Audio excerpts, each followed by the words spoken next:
Hey y'all, welcome back to Adjoasdishes. It's your girl Adjo here, and I am back yet again with another delicious recipe.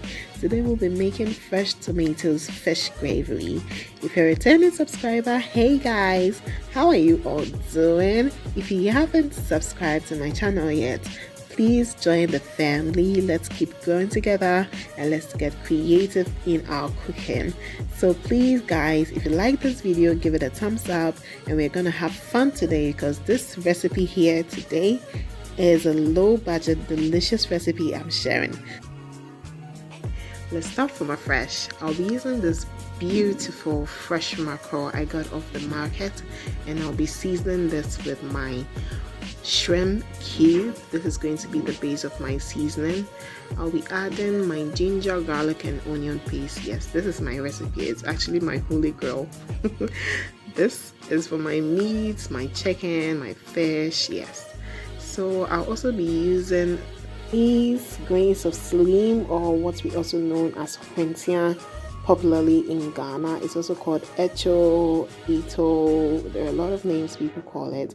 Now I added some coarse salt, and I'll just be mixing this together. You see me later using my spoon to get really in there. You know, we have to get the paste everywhere so that we don't have any bad flavors afterwards, and the meats or the fish will be able to soak the spices very well, so you get it everywhere. You can also do this with your hands with your kitchen gloves on, so that you don't get pricked or you don't get the onion flavors afterwards. It's also a good idea. So now that this is done, I'm just going to cover it with a cling film and keep it in the fridge. You can keep it overnight, but I'll be keeping this for just a few minutes.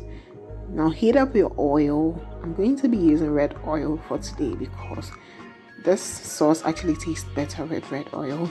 And yay, I'll be using momone or the stinky fish, however you call it. This thing right here, guys, is the base for like most of the Ghanaian soups and stews I know. And the flavor this fish gives to the stew, it's different, okay?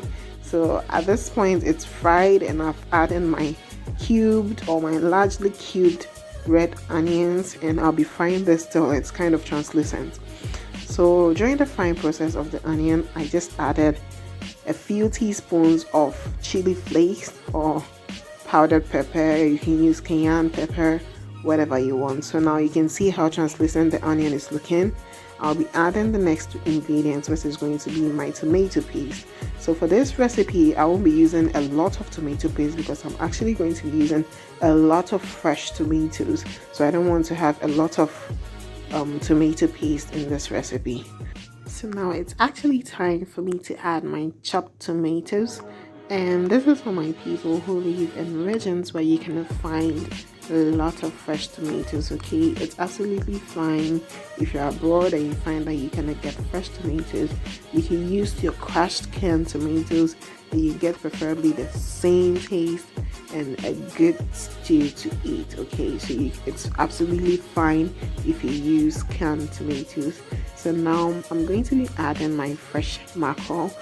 You can choose to steam this for about a minute before you add it to the stew, but I like to add it together with the stew so that it cooks and then it gets ready together with it. So I'm just going to be adding this rounded onions and then season this because I had some salt in the fish earlier, so I had to be sure if it was enough or not. So please put the seasoning later after you've added the fish, and then you'll be sure of a good seasoning for your stew. Our stew is done, and wow, just pause this video and get a glimpse of this beauty. All right, this is like a low budget delicious lifesaver recipe I just shared. So if you know you haven't subscribed, please go down to the subscription box and just subscribe, okay? Just turn on the notification post to be posted anytime I put up a video. And this stew goes with a lot of dishes: potatoes, rice, yam, plantain, banku, you name it. All your favorites can actually go with this. And this is an easy way you can make this either at home or abroad. So thank you so much for watching. I'll see you in my next one. Bye.